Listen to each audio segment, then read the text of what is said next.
So, as I started putting the talk together and gathering up the texts, I realized that there was far too much material to cover in a single talk. So, I think next month, a bit earlier in the month, we'll have part two. So, I was happy with that plan until about midnight last night when I fell down this archaeological rabbit hole, and at the bottom of the hole was a can of worms or a cauldron of worms or something. I need to have a better look at what I found. And if I decide it's irrelevant, there could be a part three. I hope you guys like cauldrons. So, our first cauldron is the cauldron of the Dagda. Now, this same story is repeated in the independent text called The Four Treasures of the Tuatha De Danann, and in the Book of Invasions, and in the Second Battle of Moytuera. So let's have a look at it. From Murius was brought the cauldron of the Dagda. No company would go from it unsatisfied.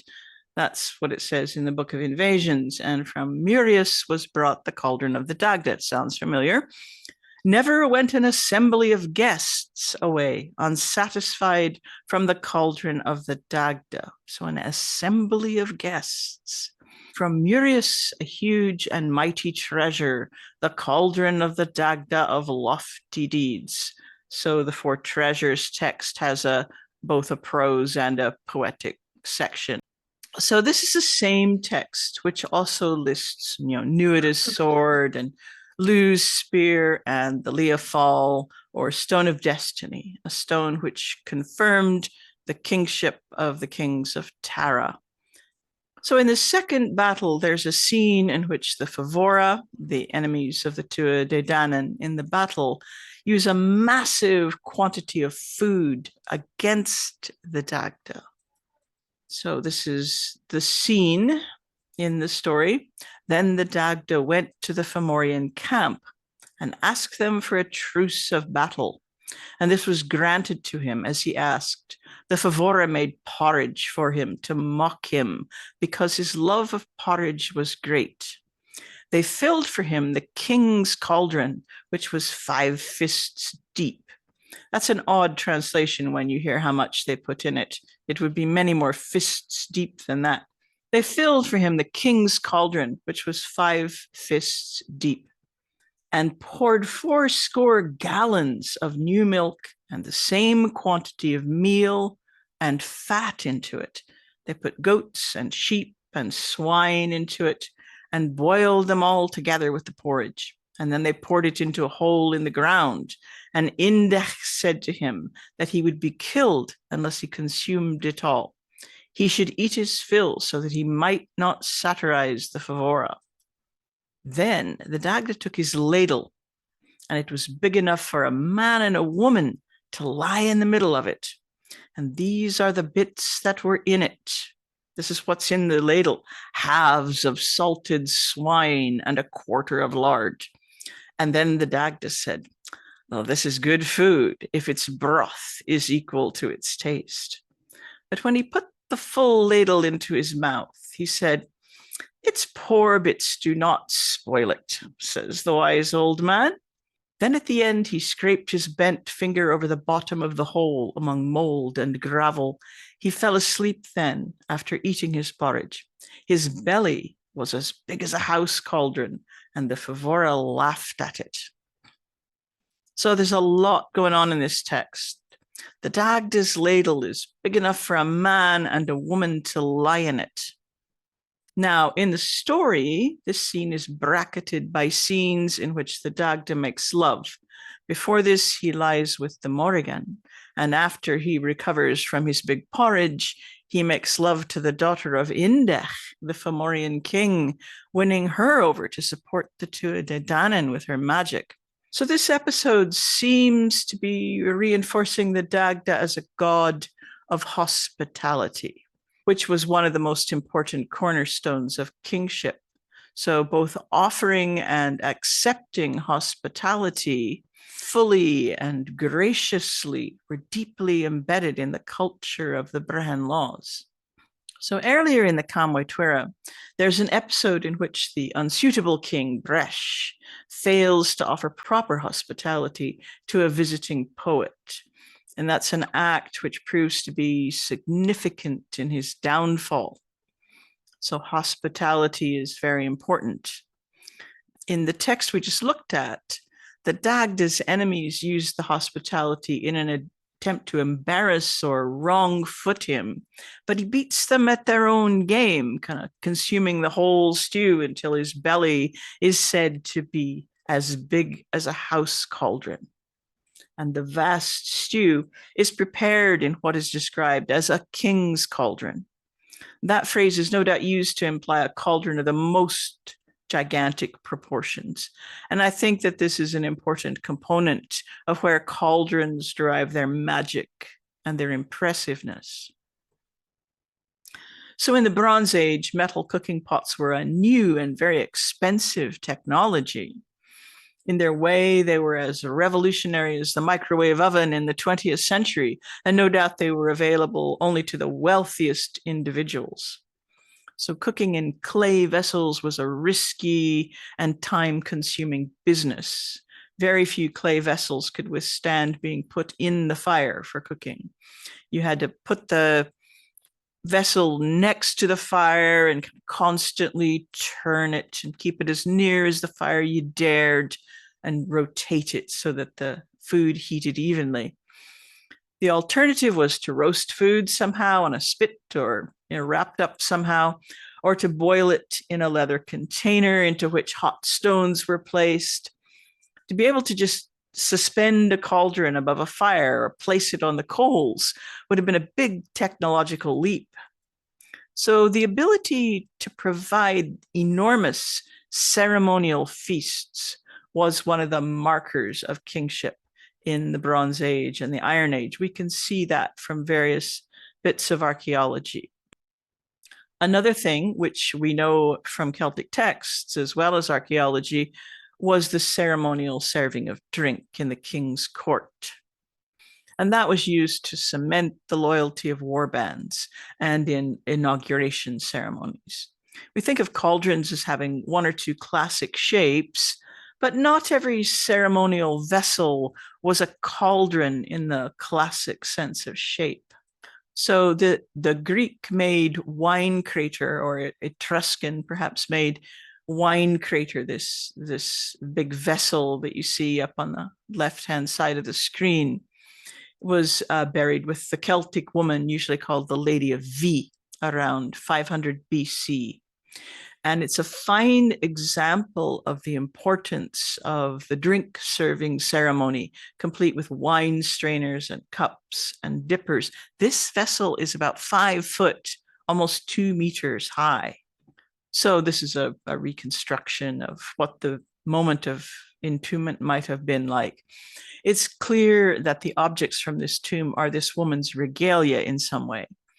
That the articles needed to serve the drink are also buried with her suggests that she probably isn't a queen in her own right, but either a female relative of a king or some kind of priestess or druid involved in ceremonies around the sovereign. So whether the status of the Dagda's cauldron in reality, whatever it is, it's not just a metaphor for something. We might wave in its general direction and say, oh, it symbolizes abundance in the sense of having enough food. But I think it's more specific than that. I think it's symbolic of good kingship. So yes, the Dagda is a very fecund individual. We see him doing lots of sex in the Camwe Tuera, for example. I think it's more to do with his goodness. Early bards like Taliesin were full of praise for their patron's ability to provide feasts. Taliesin describes Irian's generosity to poets and warriors, which was undoubtedly extended to many more of his people at times of ceremony or celebration. So here he's describing Irian almost as the giver of the feast, almost as if he's cooking it himself, which I think is doubtful. Slaughtering, cooking, feeding, preparing, feeding beasts slaughtered before us, and great respect rendered to the world's great poets. Be sure that all bow down to you and bend to your will. It's almost as if the king is sacrificing the food to his people. Of course, probably what originally was going on was the king was sacrificing the beasts to the gods, and then the people ate the feast. And from another poem, he's describing the mead feast. He poured out freely wine, bragget, mead as bravery's fee. In other words, to the warriors. But also parties of poets, a swarm around spits, each with his torque sitting in order. Each went on campaign, riding out keenly. And later on, when the Llywarchen poet speaks of the ruined hearth of Rheged, it's mostly in praise of its hospitality. This hearth, with its grey covering, was more accustomed to see mead and mead seekers. This hearth, grassy sod conceals it. When Owain and Elphin were alive, its cauldron bubbled with booty. Owain and Elphin are two of Irien's sons. This hearth, splendid briars hide it. A burning wood fire was once inside. The people of Rheged were accustomed to generosity. And of course, we know that there's a mighty connection between the good behavior of the king and the land's fertility, which does ultimately provide the feast, of course. Don't forget that the Dagda's name means the good god, and his persona is bound up with hospitality, whether he's providing it or having it used against him. So we can see the reverse played out in the story of Art, son of Conn, when his father, Conn of the 100 Battles, is aging. So rather than stepping aside to make room for a younger, more vigorous king, Conn's wife has died and he chooses to marry the beautiful otherworldly woman who would have chosen his son. So Conn has gone to the beach to walk up and down the beach and try and get his head together because he's so upset over the loss of his wife. And here comes this otherworldly lady. When she arrived, Conn was on Ben Etter, that's the beach near Dublin, sorrowful, restless, and lamentful, bewailing his wife. The maiden recognized him as the High King of Ireland, and she brought her coracle to land and sat down beside Conn, and said that she was come from the land of promise in quest of art. Well, I would not come between thee and thy choice of courtship, said Conn, though I have no wife. Well, what then shall I do, said the maiden. Is it with thee or with art that I shall sleep? Things go on a bit, and Conn and Beicva, that's the woman's name, were a year together in Tara, and there was neither corn nor milk in Ireland during that time. And the men of Ireland were in the greatest difficulty about the matter. And the Druids of all Ireland were sent with the help of their science and their true wisdom to show what had brought that dreadful evil to Ireland. And of course, it's because of Conn's new queen. So if the king isn't in right relationship with his people and with the other world, the land and people suffer. Later in the story, Art is forced to go on a quest to try and sort his father's mess out, and he stops in an otherworldly island where a beautiful woman takes him to her bower. Fair was the sight of that bower, with its doors of crystal and its inexhaustible vats, for though everything be emptied out of them, they were ever full again. So it's the same kind of idea. These ever-renewing or superabundant food sources are often found in the otherworld. A generation later, when Art's son Cormac visits Manannán mac Lir in the otherworld, he sits down in Manannán's hall. As they were there about the hour of 9, they saw a man coming into the house. A wood axe was in his right hand, and a log in his left hand, and a pig behind him. "'Tis time to make ready within," said the warrior, "because a noble guest is here." Now the warrior is Manannán, and very often He's not named by name very often in stories. We know it's him. It's finally revealed in some way, but he's often just a warrior in the general run of the text. So the man struck the pig and killed it, and he cleft his log so that he had 3 sets of part cleavings. In other words, a bunch of wood, firewood. The pig was cast into the cauldron. "It is time for you to turn it," said the warrior.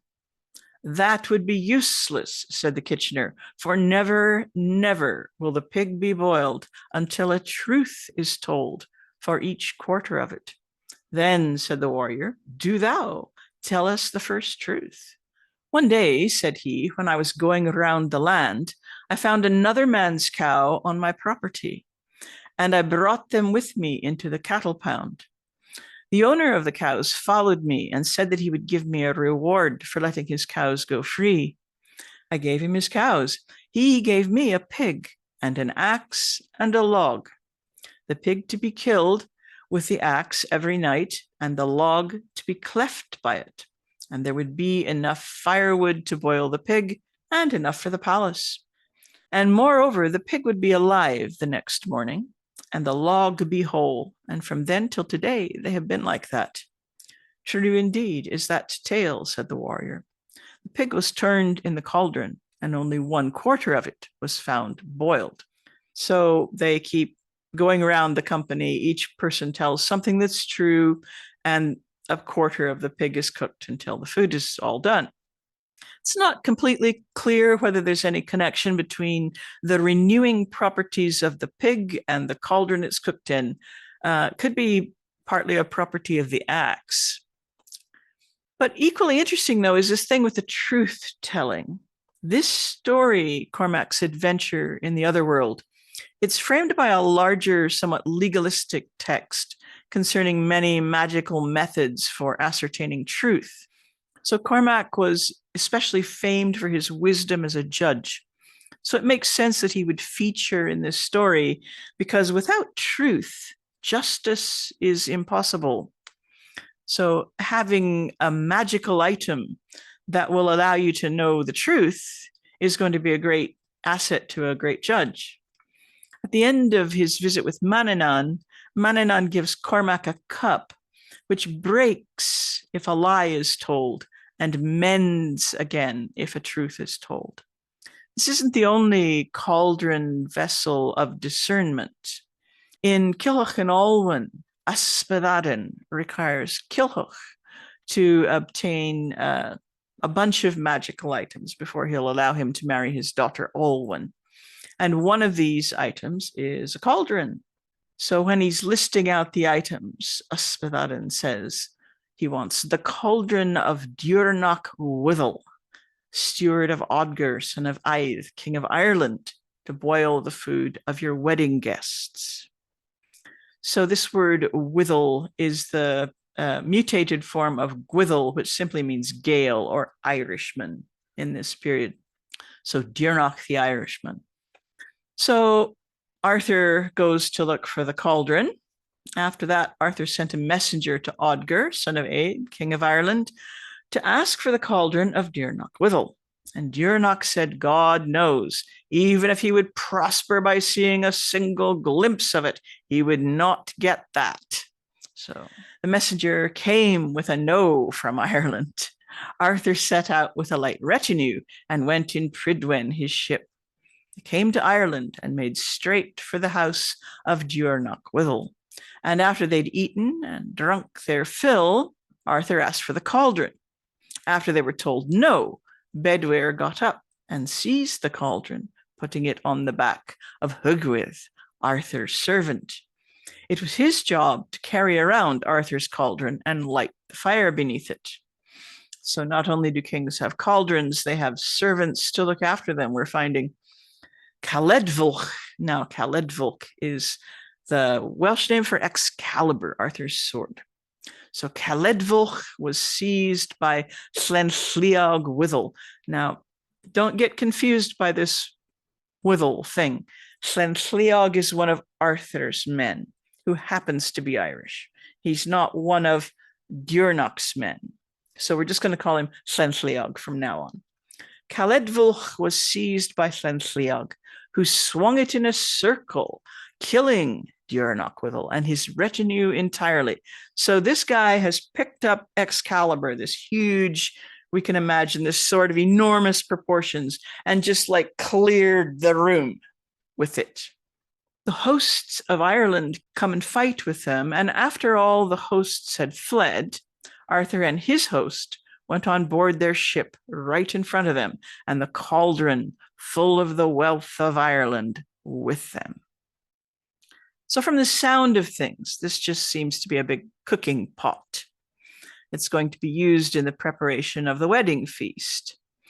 Anyway, let's forge ahead. So in a poem from the book of Taliesin, called The Spoils of Annuvin, there's also talk of a cauldron. And this cauldron also seems to offer a form of discernment, among other things. Remember, Manannán's cauldron seems to discern the truth. So the cauldron of the chief of Annuvin, what is its nature with its dark rim and perils? It will not boil a coward's food. It is not destined. Lliog's sword of lightning was thrust into it, and in the hand of the leaper Arthur it was left. So it will not boil a coward's food. It is not destined. So while Manannán's cauldron won't boil the food of a liar, and in fact requires truth-telling to even get the food cooked, this cauldron can discern cowardice and bravery. What you may not have noticed is that this is the cauldron from Culhwch and Olwen. So I've numbered these three texts here. This first one is just what we've looked at. It will not boil a coward's food. It's not destined to do so. If we look down at number 3, this is one of the 13 treasures of Britain. It's not the third one, it's the 7th one, so don't get confused about the numbering stuff. So this is the cauldron of Diarnach, the giant, slightly different spelling. If meat for a coward were put in it to boil, it would never boil. So the 13 treasures of Britain, in some ways, this is a similar text to the 4 treasures of the Tuatha Dé Danann, which we started with today. Number 3 says the cauldron of Diarnach, the giant, won't boil meat for a coward, just as it says in the Spoils of Annuvin. So we can assume that this is the same cauldron. We can see that the cauldron belongs to Diarnach, undoubtedly a variant spelling of Dernach from the 13 treasures. The mention of Lliog's sword in 1, Lliog's sword of lightning was thrust into it, and then in the hand of Arthur it was left, assuming based on the other story, it's the sword that's left in Arthur's hand because it's his sword. So in the story of the fight over the cauldron in 2, which is a quote from the long text that we looked at about the fight for the cauldron, when Llenlliog grabs Arthur's sword in the fight.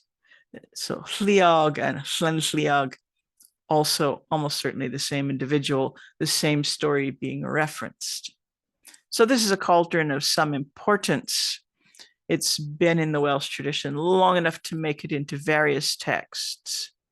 A cauldron of discernment, of bravery. An interesting thing to have at your wedding feast if you're taking over the sovereignty of the kingdom, which is the deal with Culhwch, right? So as a promise, there's much more to come. So hold these thoughts, all of these thoughts in your head cauldron until next time. I've gone into more depth with these 3 texts before. If you want the long version, if you've already done the Irish Brythonic Connections class, this is in the notes from week 4. But I've also looked at it in the Culhwch and Olwen series over the holidays this past winter. So those are on my YouTube channel, and I cover this on day 9 of that series. So if you want the long version of this, because we probably will reference it again next time.